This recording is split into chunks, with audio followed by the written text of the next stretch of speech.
Europe has a history of wars, colonization, and exploitation. In the past 3,000 years, there have been many long and devastating wars within Europe with more and more sophisticated weapons. Fights turned to wars, which were enacted like sport events that were timed to start with blaring horns and drums, and fighters that were dressed up in colorful hats and uniforms. Stones were the first weapons, and then came sticks. Strings turned sticks and stones into bows and arrows, into hammers and slingshots. Then came metals, and the sticks turned to knives and spears. And the clothes turned to armor that was so heavy that you needed a horse to get around. The slings got as big as they could get, and the sticks got as big as they could get. Then chemists discovered explosives which they made as big as they could make. With each development, the wars got shorter, more frequent, and more brutal. Wars decreased and peace increased during the first 1,000 years of history before Christ. Peace experienced its highest point in the first 500 years after Christ, when Christianity and Islam started to spread their wings. The frequency and length of wars greatly increased until they lasted many hundreds of years. When explosives started to be used as weapons, the wars became more brutal, shorter, and more frequent. Greeks introduced history, philosophy, humanism, and rationalism, which paved the way to individualism and nationalism. Romans introduced religion, law, technology, and government, which paved the way to democracy and freedom. 600 BC, Greeks were traders, and a growing population and shortage of land seemed to have created internal strife between the poor and the rich in many city-states. Athens, characterizing the cultured rich, and Sparta, characterizing the hardened poor, became rival states who fought a lot. Athens adopted democracy as a carrot on the stick to motivate the citizens to fight for their freedom and repel the invading Spartans. The advent of the democracy led to a golden age for the Athenians. Despite the constant fighting among Athens and Sparta, they helped each other repel invasions from Persia. In 300 BC, Alexander the Great conquered civilizations from Egypt to Persia and beyond till India and the Himalayas. He was tutored by Aristotle, who taught him horsemanship and inspired him to gather knowledge and accumulate it in great libraries for all mankind to exploit. By 0 AD, Romans, inspired by the Greeks and ruled by kings from various tribes, had spread their influence. Then, for 500 years, Europe was invaded from all sides by what they called barbarians, Goths, Vandals, and Huns. In 400 AD, Attila the Hun from Mongolia used the bow and arrow with horsemanship skills and battering rams to conquer Europe. His relatives became the monarchs of Europe. In 570 AD, Muhammad was born, and soon after Islam started to spread its wings. People fought and killed each other in the name of the same God.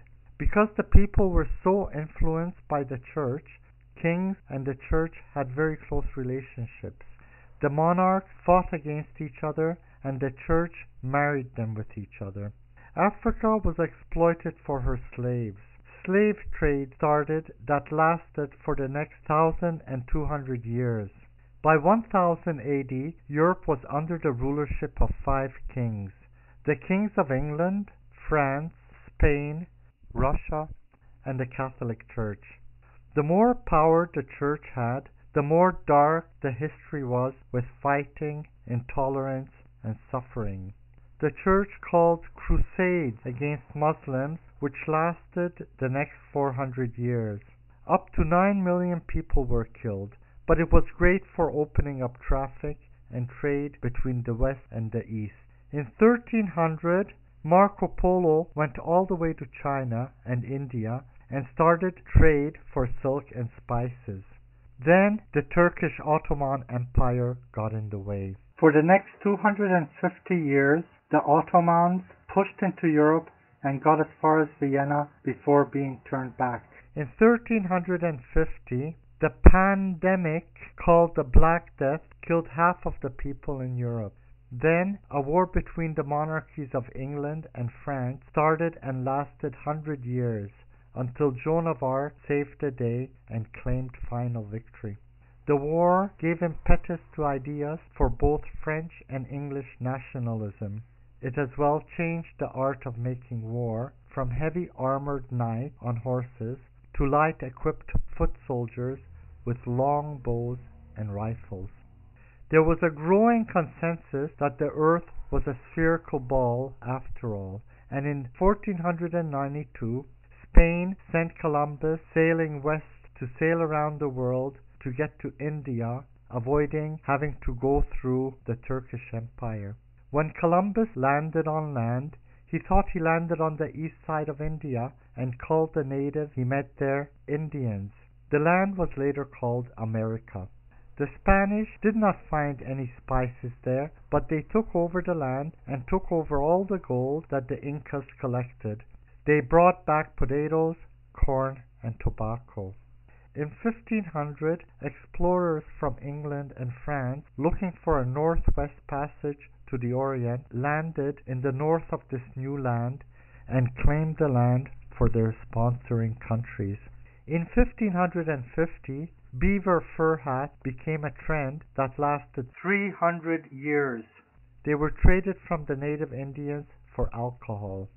In 1600, settlements in the new land were started. Colonies were set up in India for her spices. By 1650, the Church's power was further weakened by the Protestant Reformation initially sparked by the works of German theologian Martin Luther. The Reformation also damaged the Holy Roman Empire's power as German princesses became divided between Protestant and Catholic faiths. This eventually led to the 30 Years' War, which devastated much of Europe, killing up to 11 million people. Many people fled religious persecution and sailed across the ocean to settle in America to persecute the native Indians. The influence of the Islam culture and its mathematics infected Europe and made it erupt in a period of rebirth. The Renaissance spread across Europe like a flood of light. It saw the flowering of art, philosophy, music, and the sciences under the joint patronage of royalty, the nobility, the church, and an emerging merchant class. Many monarchs unified their respective nations, creating stable and centralized governments. Empires became nations. Inventions like the printing press allowed ideas to be mass printed and to be spread. That allowed ideas to spread to other inventions like the portable compass, portable clocks, and telescopes. These inventions allowed ships to sail great distances and come back with great riches. This centralization allowed for an era of worldwide colonization and conquest, which paved the way for rapid economic growth in Europe. In 1770, Australia was discovered by England, and soon after it became a penal colony used to incarcerate prisoners. Over a period of 70 years, 160,000 convicts were incarcerated there. In 1776, America gained her freedom and independence from England. In 1789, the French revolted against the aristocracy, and for 10 years there was a reign of terror where many of the nobility perished under the guillotine. Napoleon rose to power and eventually conquered large parts of Europe before being defeated by England in 1815 in the Battle of Waterloo. More than 6 million people died. This opened up great opportunities in the new land that provided Beaver Hat to also provide timber for rebuilding all the houses and bridges that Napoleon destroyed.